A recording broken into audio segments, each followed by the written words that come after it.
Porquês da política com Augusto Santos Silva. Boa noite, Sr. Professor, bem-vindo. Começamos, se calhar, por aqui mesmo, pelos indicadores do desemprego, indicadores económicos, níveis de confiança cada vez mais baixos, o mal parado cada vez mais alto e o desemprego estabilizado nestes níveis históricos. O que é que significa? Significa que nos dois retratos que o Presidente da República e o Primeiro-Ministro fizeram ao país na semana passada, parece que o retrato feito pelo Presidente da República cola mais com a realidade. Portugal está muito longe de ver a luz ao fundo do túnel. O túnel continua muito escuro. Do ponto de vista dos indicadores económicos, nós não temos nenhuma boa notícia. Portanto, o problema financeiro mantém-se, o problema económico agrava-se e o problema social está também a agravar-se. Com esta crise em pleno, com esses indicadores todos, há outro dado também que nos chega da semana passada, uma polémica que promete ainda dar muito que falar, que é esta história do Governo pôr mais de 1.000 milhões de euros no Banif.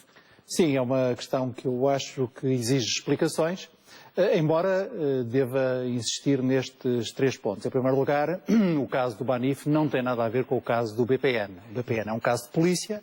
O caso do Banif não é um caso de má gestão, muito menos de gestão fraudulenta. É um banco que está em grandes dificuldades em virtude da sua grande exposição à dívida pública. Em segundo lugar, a intervenção pública do Banif faz-se no quadro de uma possibilidade aberta pelo programa de resgate, que consignou 12 mil milhões dos 80 mil emprestados a Portugal, dos 78 mil emprestados a Portugal, para efeitos de recapitalização do seu sistema financeiro, e é, portanto, a esses 12 mil milhões que se vai buscar. Dessa linha já beneficiaram o BPI, o BCP, agora o Banif, e, portanto, também é uma medida que tem lógica no quadro do programa de resgate. Mas é dinheiro que nós vamos pagar na mesma. É dinheiro que nós vamos pagar, só que é um dinheiro que o banco devolverá pagando juros. Para ter uma ideia, nós estamos a falar de um financiamento público, uma entrada de capital assegurada pelo Estado na ordem dos 1.000 milhões de euros, pela qual em juros o BPN pagará, o Banif pagará cerca de 300 milhões. Agora, há duas questões que devem ser esclarecidas. E eu não compreendo que o Governo não se esclareça. Em primeiro lugar, é esta questão: o Estado, com a entrada que faz, fica com mais de 90% do capital do Banif, mas em matéria de direitos de voto fica apenas com 49%. Portanto, o Estado tem quase todo o capital, mas está em minoria do ponto de vista do poder de decisão no banco. Porquê? Ninguém ouve o Ministro das Finanças explicar. Em segundo lugar, há um risco na operação que está montada. Até neste primeiro semestre o Banif tem que encontrar 450 milhões nos investidores privados para para ter com sucesso este movimento de recapitalização. É duvidoso que o consiga. O que é que acontece se não o conseguir? Também não há nenhuma explicação. Portanto, há aqui um problema de gestão política por parte do Governo deste processo, no sentido do seu dever de esclarecer as pessoas. Há aqui, mais uma vez, um sintoma da arrogância típica do nosso Ministro das Finanças, que não tem nenhuma razão de ser e agrava o sentimento que, muito justamente, as pessoas têm. E o sentimento que as pessoas têm é este: para dificuldades do sistema financeiro não falta dinheiro.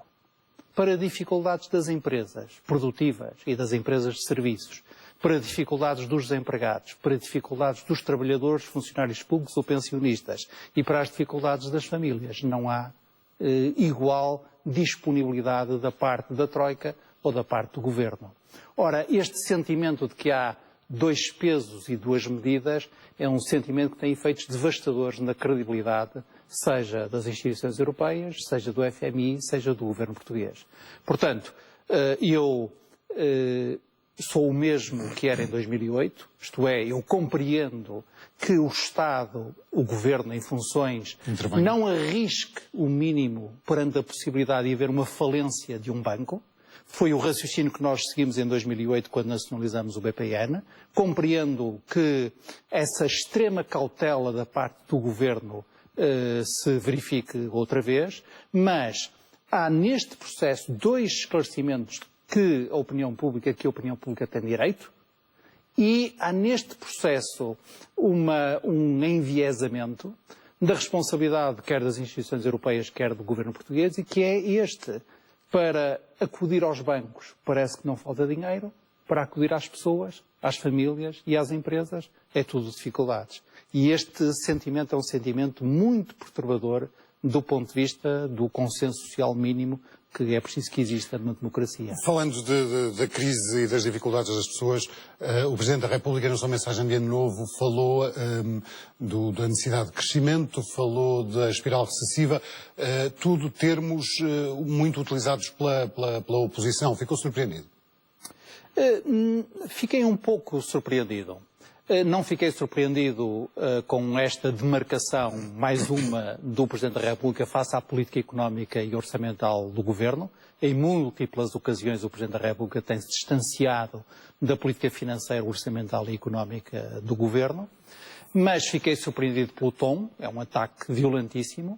Fiquei um pouco surpreendido pela intensidade, visto que um Presidente da República, num discurso oficial, falar em espiral recessiva é muito forte, porque não se trata apenas de dizer que o país está em extremas dificuldades económicas. Quando nós usamos a expressão espiral recessiva, o que estamos a dizer é que essas dificuldades económicas estão a ser criadas ou agravadas pela política orçamental seguida. A política está a agravar as dificuldades. É isso que quer dizer espiral recessiva.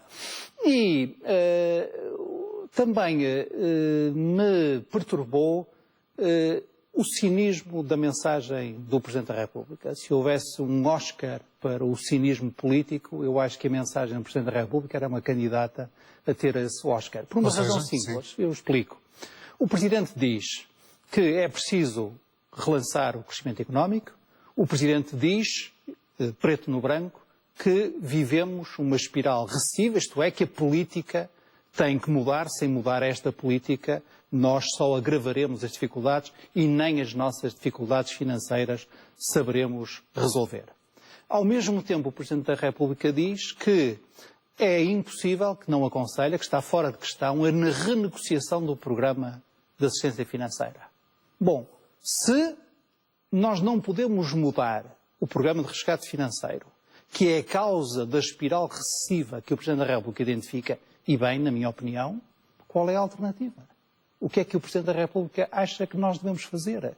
Ora, essa parte faltou. E, portanto, o Presidente da República ficou na posição mais cómoda. Demarcou-se do Governo, atacou o Governo fortemente, violentamente, mas dispensou-se de explicar qual é a opção alternativa, porque eu percebo a posição do CDS, que é pública, do CDS, e a posição do PS. Só é a posição segundo a qual é preciso renegociar o programa de resgate financeiro para aligeirar, digamos assim, para suavizar os constrangimentos brutais a que Portugal está hoje sujeito. Percebo também a posição do Bloco de Esquerda e do PCP. Rasgamos o programa e logo vê o que é que sucede.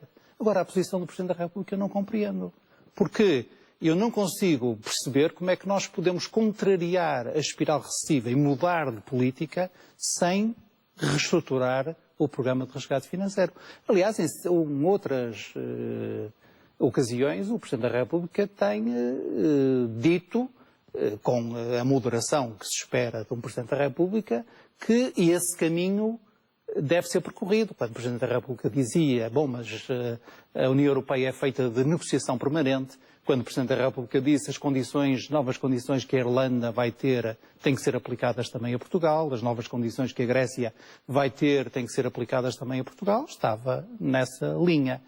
Na mensagem do 1º de janeiro, ou eu percebi mal, ou o que o Presidente da República fez foi uma posição bastante cínica do meu ponto de vista. Também é uma posição... Portanto, eu compreendo que o Governo se tenha sentido incomodado. Também é uma posição cínica do seu ponto de vista depois da apresentação de todos esses dos problemas que o Presidente encontra no Orçamento de Estado, as fundadas dúvidas que tem ter optado pela fiscalização sucessiva e não pela preventiva? Eu não estava à espera sequer que o Presidente da República pedisse a fiscalização sucessiva. disse-o aqui, que apontava que o Presidente da República promulgasse o orçamento. O que o Presidente fez foi promulgar o orçamento e, portanto, defender-se da crítica, você está a impedir-nos de nos governar, e, ao mesmo tempo, pedir a fiscalização sucessiva e, portanto, digamos, proteger também o seu flanco no que diz respeito a eventuais críticas da oposição. Isso é cinismo? Também é taticismo político. Porque o Presidente da República agora tem um argumento. Eu percebo o argumento que pode usar, Belém pode usar, e este argumento é muito simples e toda a gente o compreende. O Presidente, ano passado, não pediu a fiscalização nem preventiva nem sucessiva do Orçamento de Estado, e o Tribunal Constitucional veio a dizer que duas das normas essenciais desse Orçamento de Estado eram inconstitucionais. E o Presidente da República pode argumentar que agora não quer que fique nenhuma dúvida e, portanto, pede a fiscalização sucessiva. Agora, o que é interessante, eu tenho visto algumas pessoas e alguns responsáveis criticar o que chamam de correria ao Tribunal Constitucional. Porque, ao fim e ao cabo, pedidos de fiscalização. Exatamente. Temos o do Presidente da República, temos o do Partido Socialista, temos o do Tandem Bloco de Esquerda PCP e temos o do Provedor de Justiça. Eu devo dizer que não vejo nenhum problema nisso, até vejo um exercício salutar da democracia. Em particular, eu gostaria de valorizar muito a iniciativa do Provedor da Justiça. Primeiro, porque o Provedor de Justiça é um órgão unipessoal, eleito pela Assembleia da República para ser o defensor dos direitos dos cidadãos e, portanto, se o Provedor tem milhares de cidadãos a queixarem-se e acha que essa queixa tem fundamento sólido, o Provedor deve fazê-la seguir o seu caminho e, portanto, fez bem o Provedor de Justiça em pedir a fiscalização sucessiva, que é aquela que ele pode pedir, do Orçamento de Estado. Eu acho que é uma iniciativa que favorece esta figura institucional da democracia portuguesa e de outras democracias avançadas, que é uma figura de grande importância. Faz parte do Conselho de Estado, é uma das principais figuras do Estado e é este defensor dos direitos das pessoas, independentemente de quais são os partidos ou quais são os sindicatos a que pertençam. E o Provedor de Justiça foi minimalista no seu pedido de fiscalização. Ele pediu a fiscalização das duas normas que eu acho também que são aquelas em relação às quais há maior probabilidade de serem consideradas inconstitucionais. O Presidente da República pediu a fiscalização sucessiva de 3 normas, o Partido Socialista, os deputados do Partido Socialista, pediram exatamente a consideração das mesmas normas, percebe-se. Em primeiro lugar, percebe-se que os deputados do Partido Socialista, que ano passado foram os promotores da iniciativa que desencadeou a declaração de inconstitucionalidade, repitam a iniciativa este ano, e percebe-se que o Partido Socialista, digamos, não acrescente mais perturbação àquela que indiretamente é gerada pelo pedido do Presidente da República. E também se percebe que o PC e o Bloco de Esquerda peçam a fiscalização, bom, mas isso não existe, não é? Como sabe, é uma ficção, peçam a fiscalização de N medidas do Orçamento de Estado. Agora, o que é que pode acontecer? Eu acho que estes pedidos, portanto, todos têm cada um tem a sua lógica e o seu sentido próprio, e a combinação deles representa uma derrota política do Governo, porque o isolamento do Governo face ao Presidente da República, portanto, ao árbitro do sistema, face ao Provedor de Justiça, face à oposição e face aos parceiros sociais, é absoluto. E, aliás, sabemos que esse isolamento também se verifica face a uma parte considerável dos membros e das principais figuras do PSD e só não existe face ao CDS porque o CDS não o pode dizer claramente, mas dilo de todas as formas possíveis.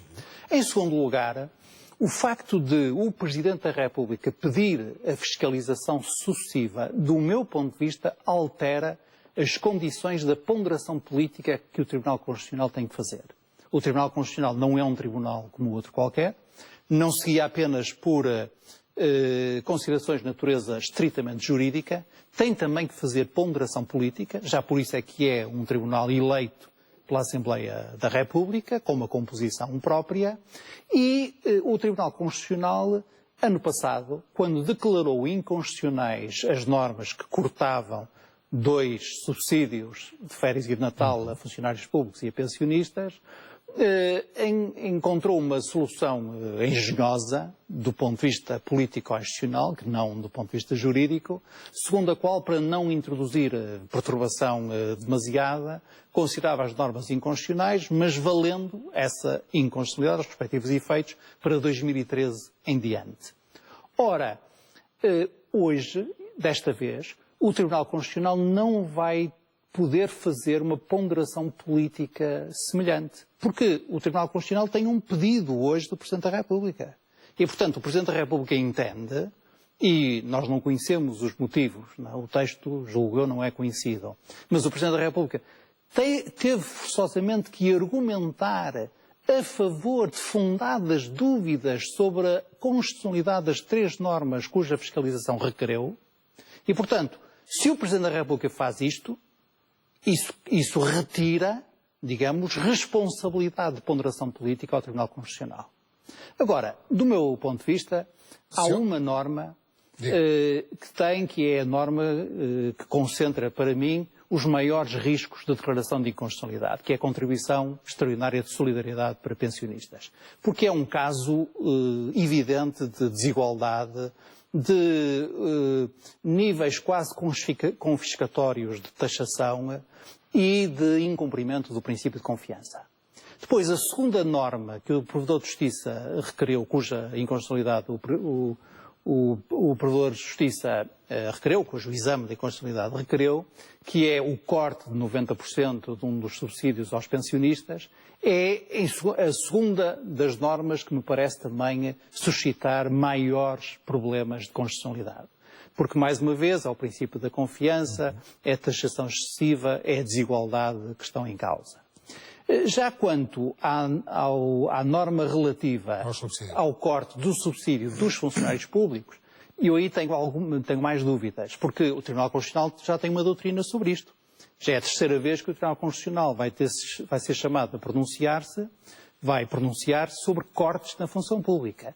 Em 2011, no orçamento para 2011, do Governo Socialista, que previa cortes acima de um certo valor de 3,5% a 10% nos salários da função pública, o Tribunal Constitucional pronunciou-se a favor da sua não inconstitucionalidade. Dadas as situações excepcionais e de emergência que o país vivia, o Tribunal Constitucional considerou que era admissível esse nível de corte na função pública. Ano passado, ao contrário, quando o Governo cortou 2 subsídios a funcionários públicos e a pensionistas e nada a trabalhadores, e nada de equivalente a trabalhadores do setor privado, o Tribunal Constitucional disse que estava em causa o princípio da igualdade, havia uma desigualdade de tratamento, entre público, pensionistas de um lado e privados do outro, e que o nível de sacrifícios era excessivo. E, portanto, digamos que a norma relativa ao corte de um subsídio para funcionários públicos este ano está a meio caminho entre a norma 2011 e a norma 2012. Mas politicamente, Sr. Professor, se o Tribunal declarar inconstitucionais essas normas que referiu, que efeitos políticos é que pode ter essa declaração? Eu acho que em parte depende do número e da natureza das normas que o Tribunal Constitucional venha a declarar inconstitucionais. A minha previsão é que alguma ou algumas hão de ser declaradas inconstitucionais e julgo que em si mesmo isso será uma derrota do Governo. Assim como será uma vitória do Governo se acaso o Tribunal Constitucional vier a considerar que não há nenhuma norma daquelas cuja fiscalização foi pedida inconstitucional no Orçamento de Estado. Portanto, aí as coisas estão claras e não deve haver nenhuma ambiguidade nem nenhum jogo de palavras. O Governo terá uma grande vitória política se o Orçamento passar incólume pelo acórdão do Tribunal Constitucional, pelo juízo que é uma do probabilidade Tribunal Constitucional. Eu acho que é reduzida, mas a acontecer será uma grande vitória política do Governo e uma derrota do Presidente da República. E que efeitos políticos terá essa derrota? Em que é que se consubstancia essa derrota? Se houver normas declaradas inconstitucionais, isso será uma derrota. Se for apenas a norma relativa à contribuição especial de solidariedade, ou extraordinária de solidariedade, Eu julgo que o Governo pode aplicar aquelas técnicas conhecidas por contenção de danos. Isto é, eu julgo que se as 3 normas solicitadas, indicadas pelo Presidente da República, forem declaradas as 3 inconstitucionais, o Governo está ferido de morte. Isso quer dizer que cai? A queda do Governo depende ou da vontade do Governo ou de uma formação de maioria adversa na Assembleia da República, no segundo caso não estou a ver, ou da dissolução da Assembleia por parte do Presidente da República. Que não quer crises políticas? O primeiro caso não ponho de parte. Não ponho de parte que o Governo, se a execução orçamental correr mal, se os conflitos internos à coligação recrudescerem, que o Governo até use como alibi, como pretexto, uma decisão desfavorável do Tribunal Constitucional para demitir-se. No caso da intervenção do Presidente da República, eu acho que isso depende muito das condições políticas de alternativa ao atual Governo. Uma alternativa gerada por iniciativa presidencial, o Presidente tem recusado qualquer movimento nesse sentido. Uma alternativa gerada no próprio interior da maioria política, isto é, portanto, uma alternativa ao Governo Passos Coelho-Paulo Portas, gerada pela mesma coligação, ou eleições antecipadas.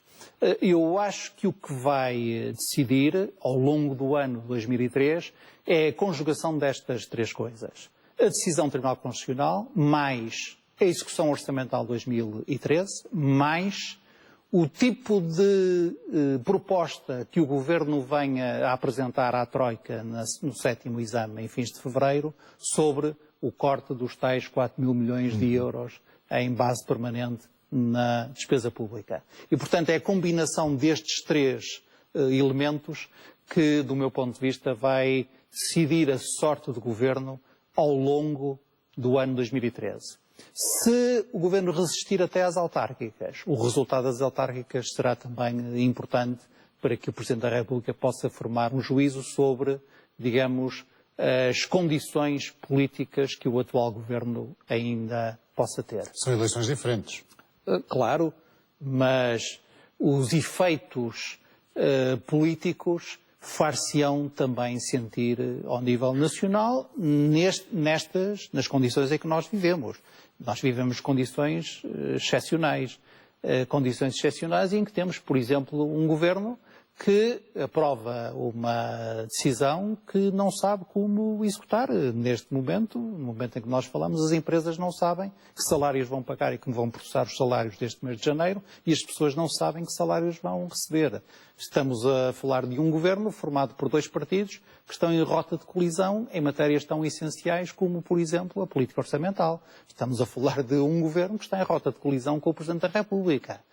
E que o Presidente da República acusa publicamente de estar a agravar a situação económica do país. Estamos a falar de um Governo que tem falhado todos os seus objetivos, todos os objetivos que ele próprio definiu, do ponto de vista da dívida, do déficit, do crescimento económico, da taxa de desemprego. Portanto, estou a falar dessas condições excepcionais, não estou a falar de condições normais em que as eleições autárquicas, até do ponto de vista da ciência política, são chamadas as eleições de segunda ordem, porque muitas vezes os cidadãos utilizam-nas para castigar um Governo que não tencionam depois castigar em eleições legislativas. Agora, as condições políticas